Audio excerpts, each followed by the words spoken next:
Republican lawmakers have ramped up filing bills banning critical race theory across the country. State lawmakers have filed at least another 56 bills this month regulating how race and sexuality is being taught in schools. This is in addition to bills already filed in 2021, which makes a total of 122 bills across 33 states. 10 have already become law in 9 states. One such bill is Indiana's House Bill 1361, which forbids promotion of concepts such as the idea that one is privileged because of their race or gender, or that anyone, quote, bears the responsibility for actions committed in the past by other members of the same race or sex. Some of the bills also support transparency of lesson plans for parents and the public. Critical race theory has been a contentious issue in communities throughout the country. Remote learning resulting from the lockdowns has offered parents a bird's-eye view into the curriculum being taught in their children's schools. Here to discuss critical race theory and the political implications of supporting this ideology, we have Executive Director of American Principles Project, Terry Schilling. Terry Schilling, thank you so much for joining us on the Capitol Report. Thanks for having me, Stephen. Excited to be here. Now, Terry, the issue of critical race theory was a major issue in the Virginia race for governor. Why do you think that was? Well, a few things, right? Parents are really concerned about what their kids are learning in school, and they definitely don't like the tenets of what critical race theory is, which is that the color of your skin determines the content of your character. And secondly, and this is really what is the reason why number one is so important and why it matters, is that Americans, since the Civil Rights Act passed, we've internalized that belief that the color of your skin should not matter in terms of the direction your life heads and the way you're treated. And critical race theory goes against all of that. So it's anti-parent, it's anti-family, but most of all, it's anti-American and anti-human. Now, Terry, how long have these ideologies been percolating in schools throughout the country? Critical race theory got its real start in academia, in the higher levels, university systems and colleges. But we've seen over the last 5 to 10 years that this has started to trickle into our elementary and middle and high schools. So this has really taken a foothold first in academia over the last 50, 60 years, these radical race concepts. And now it's starting to trickle down into our elementary schools. So this is a big beast, but I think we can overcome it simply because the vast majority of Americans, especially parents and families, are totally opposed to the ideology and frankly, the agenda that these guys are pushing. Now, Terry, I think that because of the pandemic with the remote learning, it's actually shed light to a lot of parents who are actually now seeing the curriculum, seeing what their kids are being taught. And now, what are you seeing when these parents actually see these things and are speaking out at school board meetings and in various places?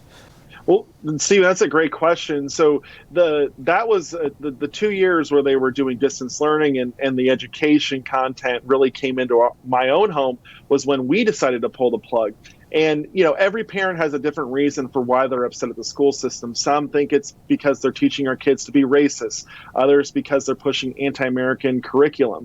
For me and my wife, we were really upset at the lack of really any academic content whatsoever. There's almost no academic rigor in the best school system in the country, our home school system, Fairfax County. And so I think a lot of parents are upset and worried about what's going on in their own systems. It's one thing to be indoctrinating kids and teaching them bad things. It's a totally other thing to be not teaching them any of the basics like reading, writing, arithmetic, and all of the, science and everything else. So, what's happening is these parents are seeing this. They're pulling their kids out of school. We've seen a huge migration away from public schools over the past 2 years, but even more so, and this is more important for the future of the country, these parents are speaking out at school board meetings and they're holding their school board elected officials accountable. So hopefully we can get these guys out of office, out of power, and replace them with good, smart, wise people that actually know what to do for our kids. Now, Terry, we saw the Virginia governor race take a pretty big swing in the polls after Terry McAuliffe at one of the debates just weeks before the actual election said that parents really should not have any say in the children's curriculum. What do you see? Do you see that there could be political implications for Democrats moving forward on this issue? No, another great question, Stephen. So, yeah, I think then the idea that Democrats are now saying the quiet part out loud, which is that parents shouldn't be telling schools what to teach, I think that's going to have very big and broad political implications. And what I mean by that is you're going to have a Tea Party style and Tea Party sized wave coming into these midterm elections.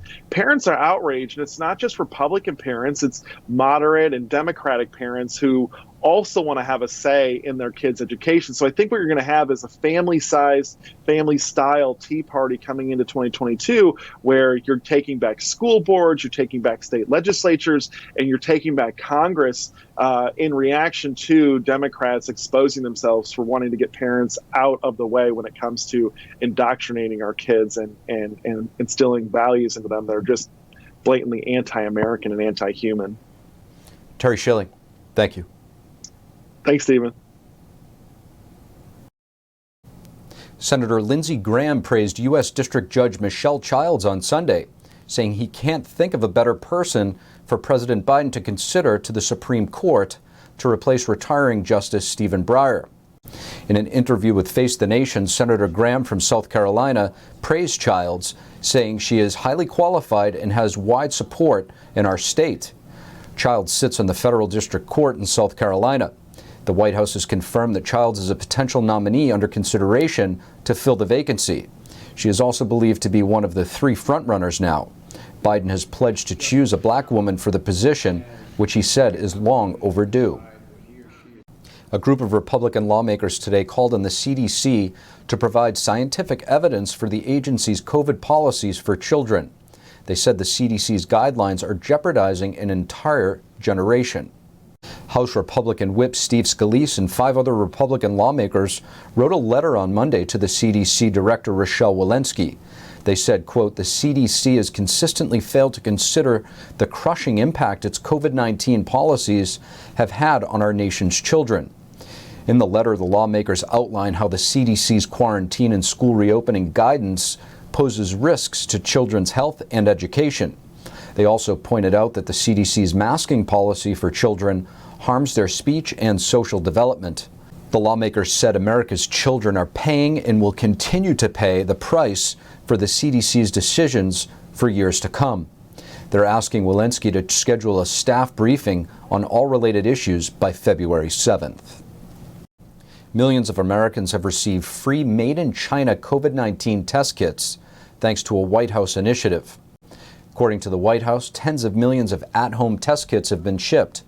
Earlier this month, China-based Anden Health says it signed a $1.2 billion contract with the United States Army.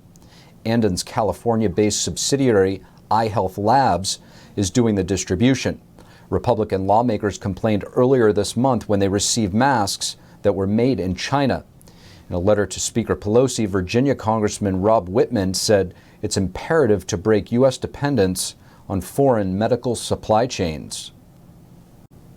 Just 4 days before the Beijing Winter Olympics are set to begin, NBA star ENES KANTER joined Congressman Michael McCaul by calling out the Chinese Communist Party for their horrific human rights abuses. He also said that all athletes should stand up when it comes to human rights atrocities. The CCP is successfully committing some of the most horrific crimes against humanity of our time. They are an enemy of freedom and democracy. Congressman McCaul said the Olympics are supposed to be the most prestigious sporting event in the world, but the International Olympic Committee has stained their reputation by turning a blind eye to these atrocities committed by the CCP. The IOC allowing what I'm calling the genocide games to go forward is a stain on the Olympics.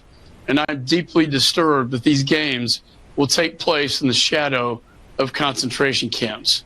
KANTER agrees with Congressman McCaul for calling the Beijing Winter Olympics the genocide games. He said the genocide games, and I call it the medal of shame.